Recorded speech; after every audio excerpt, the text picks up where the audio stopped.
নমস্কার বন্ধুরা, আশা করি সবাই ভালোই আছেন। আমিও ভালো আছি।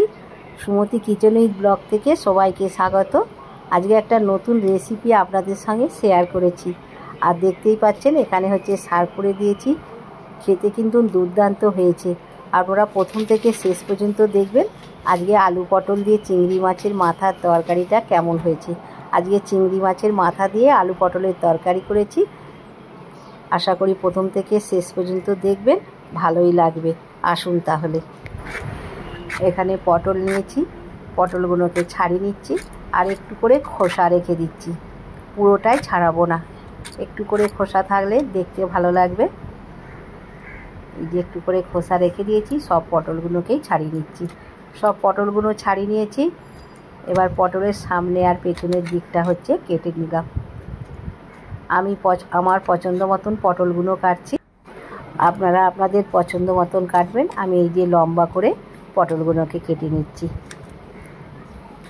আলু কাটবো লম্বা করে, সেই জন্য পটলগুলোকে লম্বা করে করে কেটে নিচ্ছি।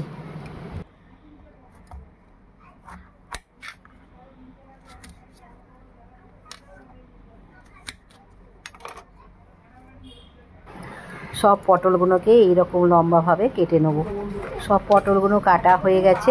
এবার পরিষ্কার করে ধুয়ে নেব। আর এখানে আলু কেটে নিয়েছি। আলুগুলোকেও একটু লম্বা করে পাতলা পাতলা করে কেটে ধুয়ে নিয়েছি, আলু আর পটল। এবার হচ্ছে চিংড়ি মাছ নিয়েছি। চিংড়ি মাছগুলোকে ছাড়িয়ে নেবো। আর চিংড়ি মাছগুলো আজকে কীভাবে রান্না করি সেইটাই আপনারা প্রথম থেকে দেখবেন।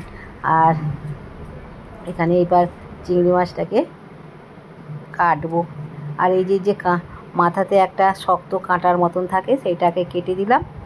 আজকে হচ্ছে মাথাগুলো বাদ দেবো না। দেখুন মাথাগুলো হচ্ছে এই যে রেখে দিয়েছি। এই মাথাগুলোকেই হচ্ছে আজকে রান্না করব। এবার মাথাগুলোকে কি করে রান্না করে আপনাদেরকে প্রথম থেকে দেখতে হবে কিন্তু। আর এই খোসাগুলোকে এই যে ছাড়িয়ে দিচ্ছি। লেজের কাছে কাঁটা থাকে, ছাড়িয়ে দিলাম। এইরকম করে সব চিংড়ি মাছগুলোকেই হচ্ছে বেছে নেবো। মাথাগুলোকে কেটে নেবো আর মাছগুলোকে রেখে দেবো।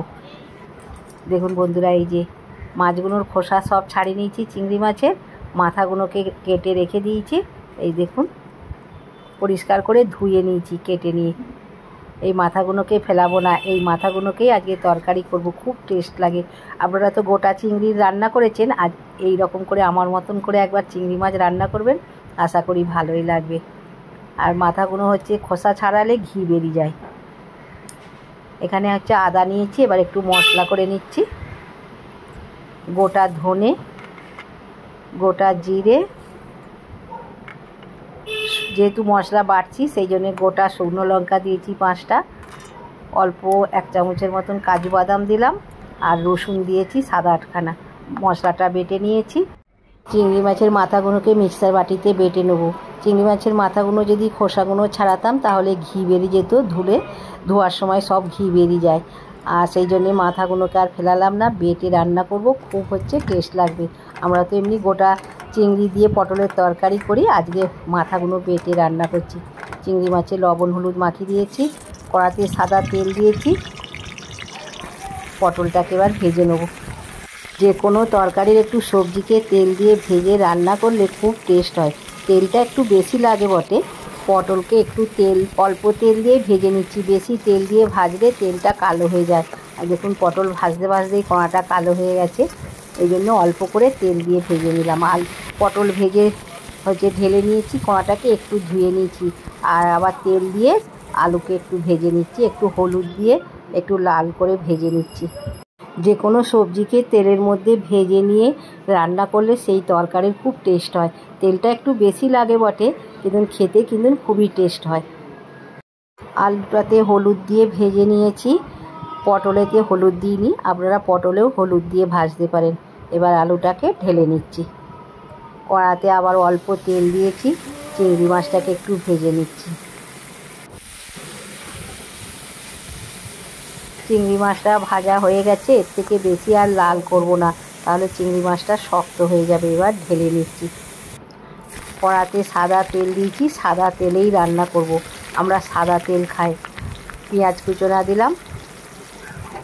একটু বড় গোটা পেঁয়াজ দিয়েছি। পেঁয়াজটাকে একটু লাল করে ভেজে নিচ্ছি। পেঁয়াজটা অনেকটাই ভাজা হয়ে গেছে, টমেটো দিলাম। খুব বেশি লাল করে ভাজবো না, তাহলে পেঁয়াজটা ভালো লাগবে না। টমেটো নরম হয়ে গেছে, যে মশলা করে রেখেছিলাম সেই বাটা মশলাটা দিয়ে দিচ্ছি। হলুদ দিলাম। ভালো করে মশলাটাকে কষে নেব আদা রসুনের কাঁচা গন্ধ যাওয়া পর্যন্ত। আর কাশ্মীরি লঙ্কা গুঁড়ো দিলাম, একটু রঙের জন্য দিলাম। অল্প একটু জল দিয়ে মশলাটাকে কষে নিচ্ছি।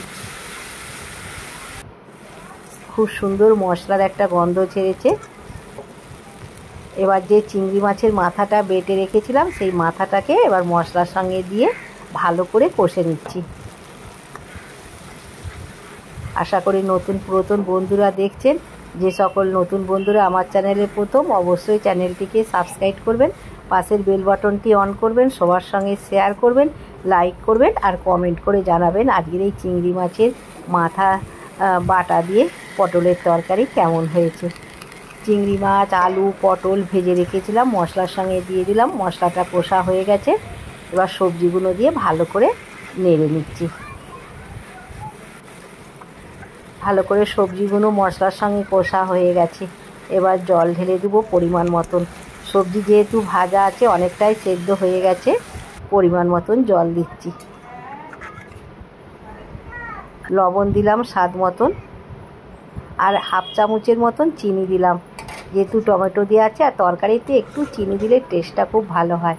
ঢাকা দিয়ে দিয়েছিলাম, ঢাকাটা খুলেছি, দেখুন কত সুন্দর দেখতে লাগছে। দেখুন কালারটাও খুব সুন্দর হয়েছে। আলু সেদ্ধ হয়ে গেছে নাকি দেখছি। আলু সেদ্ধ হয়ে গেছে, তরকারিটা আমার হয়েই গেছে। আশা করি নতুন পুরাতন বন্ধুরা দেখলেন শেষ পর্যন্ত চিংড়ি মাছের মাথা বাটা দিয়ে পটলের তরকারি কেমন হয়েছে। এবার গরম মশলা গুঁড়ো দিয়ে দিলাম, একটুখানি নেড়ে নিচ্ছি, নিয়ে এবার ঢেলে নিচ্ছি। তরকারিটা এখানে ঢেলে নিয়েছি। দেখুন বন্ধুরা কত সুন্দর দেখতে লাগে। দেখুন দেখতেও যেমন সুন্দর হয়েছে, খেতেও কিন্তু দুর্দান্ত হবে। আবার কোনো একটা নতুন রেসিপি নিয়ে আপনাদের সঙ্গে দেখা হবে। এখানে সার্ভ করে দিলাম। ভালো থাকবেন, সুস্থ থাকবেন, অবশ্যই আমার পাশে থাকবেন। নমস্কার।